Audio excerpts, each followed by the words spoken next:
You, John Fitzgerald Kennedy, do solemnly swear I, John Fitzgerald Kennedy, do solemnly swear that you will faithfully execute the office of President of the United States that I will faithfully execute the office of President of the United States and will, to the best of your ability, and will, to the best of my ability, preserve, protect, and defend the Constitution of the United States. preserve, protect, and defend the Constitution of the United States. So help you God. So help me God.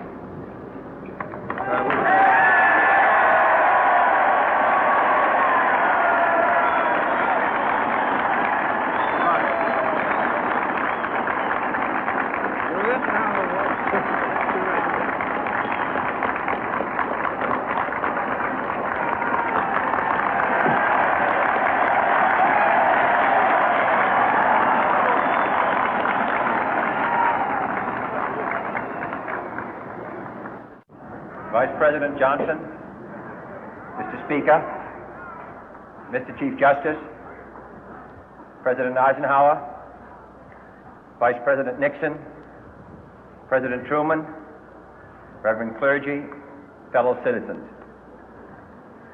We observe today not a victory of party, but a celebration of freedom, symbolizing an end as well as a beginning, signifying renewal as well as change. For I have sworn before you and Almighty God the same solemn oath our forebears prescribed nearly a century and 3/4 ago. The world is very different now, for man holds in his mortal hands the power to abolish all forms of human poverty and all forms of human life. And yet the same revolutionary beliefs for which our forebears fought are still at issue around the globe. The belief that the rights of man come not from the generosity of the state, but from the hand of God. We dare not forget today that we are the heirs of that first revolution. Let the word go forth from this time and place to friend and foe alike that the torch has been passed to a new generation of Americans born in this century, tempered by war, disciplined by a hard and bitter peace, proud of our ancient heritage, and unwilling to witness or permit the slow undoing of those human rights to which this nation has always been committed and to which we are committed today at home and around the world.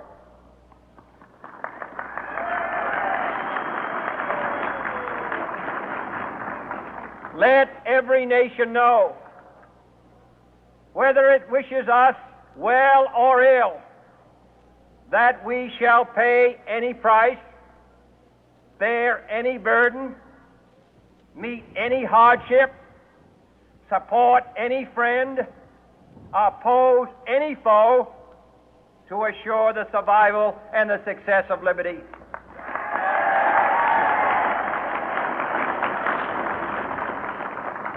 This much we pledge and more.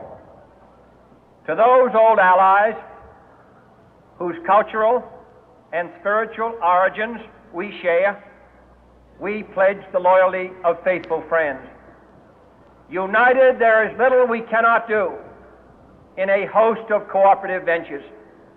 Divided, there is little we can do, for we dare not meet a powerful challenge at odds and split asunder.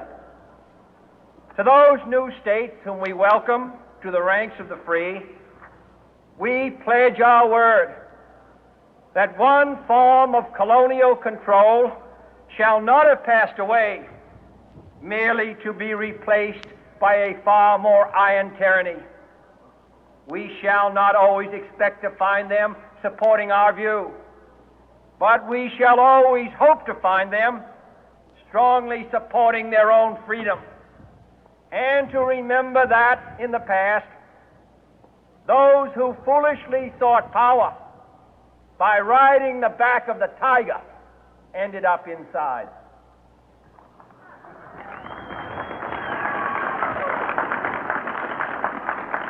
To those people in the huts and villages of half the globe struggling to break the bonds of mass misery, we pledge our best efforts to help them help themselves for whatever period is required, not because the communists may be doing it, not because we seek their votes, but because it is right. If a free society cannot help the many who are poor, it cannot save the few who are rich.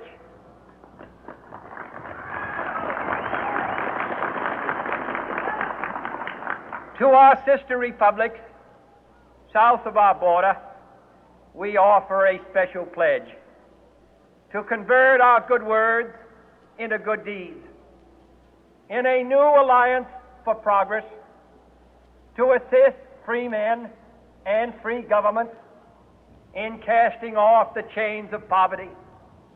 But this peaceful revolution of hope cannot become the prey of hostile powers.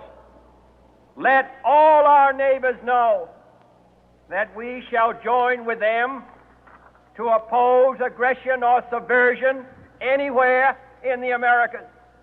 And let every other power know that this hemisphere intends to remain the master of its own house.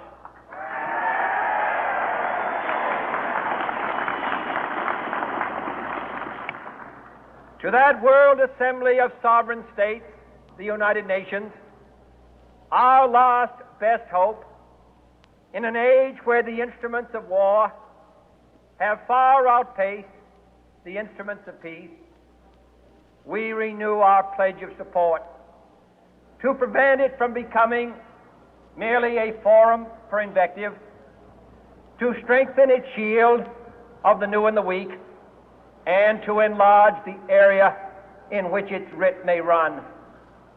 Finally, to those nations who would make themselves our adversary, we offer not a pledge, but a request that both sides begin anew the quest for peace.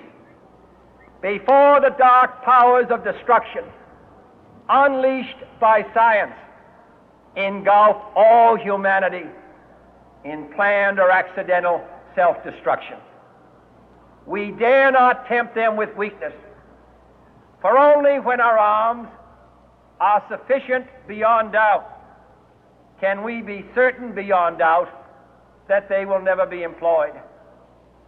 But neither can two great and powerful groups of nations take comfort from our present course, both sides overburdened by the cost of modern weapons, both rightly alarmed by the steady spread of the deadly atom, yet both racing to alter that uncertain balance of terror that stays the hand of mankind's final war. So let us begin anew, remembering on both sides that civility is not a sign of weakness, and sincerity is always subject to proof. Let us never negotiate out of fear, but let us never fear to negotiate.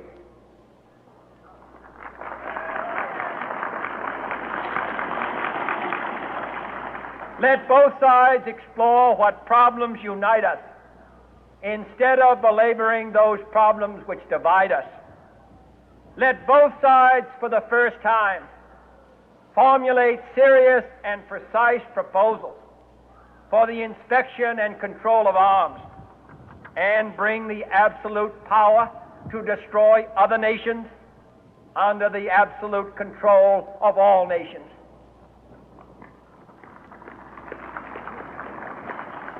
Let both sides seek to invoke the wonders of science instead of its terrors.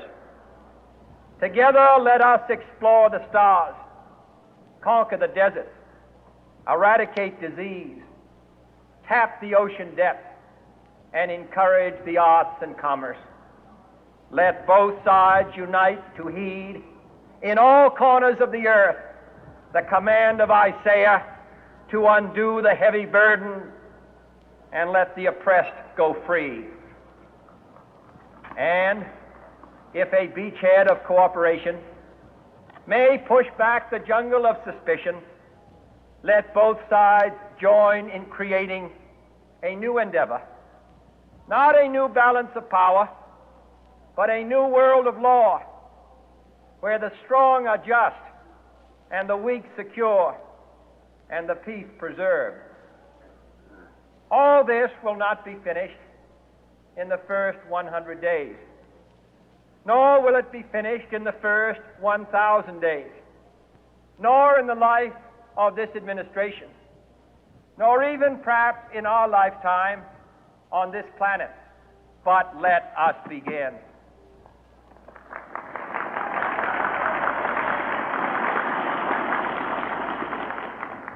In your hands, my fellow citizens, more than mine, will rest the final success or failure of our course. Since this country was founded, each generation of Americans has been summoned to give testimony to its national loyalty.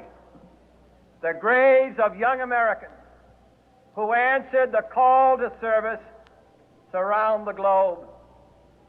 Now the trumpet summons us again, not as a call to bear arms, though arms we need, not as a call to battle, though in battle we are, but a call to bear the burden of a long twilight struggle, year in and year out, rejoicing in hope, patient in tribulation, a struggle against the common enemies of man, tyranny, poverty, disease, and war itself.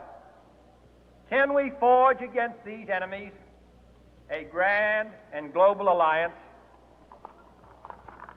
north and south, east and west, that can assure a more fruitful life for all mankind?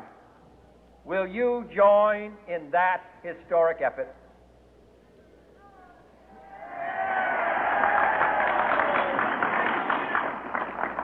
In the long history of the world, only a few generations have been granted the role of defending freedom in its hour of maximum danger. I do not shrink from this responsibility. I welcome it.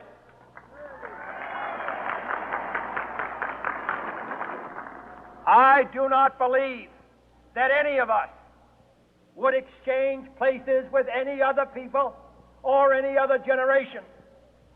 The energy, the faith, the devotion which we bring to this endeavor will light our country and all who serve it. And the glow from that fire can truly light the world. And so, my fellow Americans, ask not what your country can do for you. Ask what you can do for your country.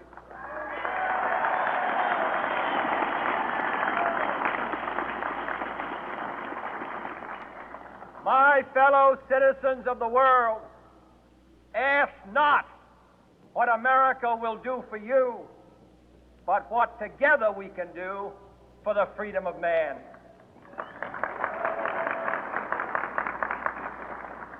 Finally, whether you are citizens of America or citizens of the world, ask of us here the same high standards of strength and sacrifice which we ask of you. With a good conscience, our only sure reward, with history the final judge of our deeds, let us go forth to lead the land we love, asking His blessing and His help, but knowing that here on earth God's work must truly be our own.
3985 should come back up any moment.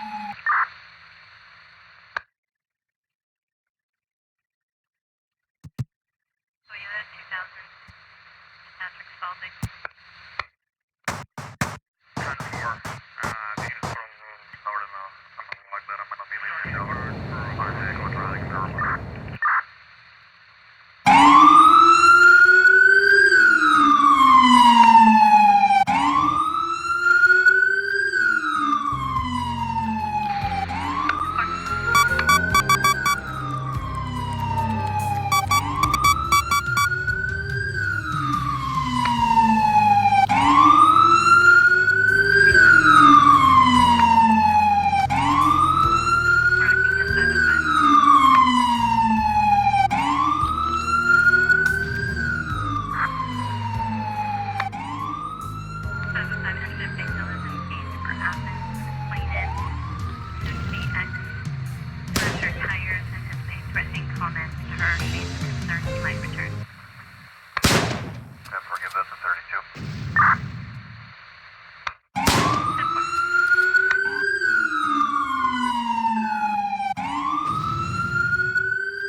X-ray 985 should come back on time.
front door.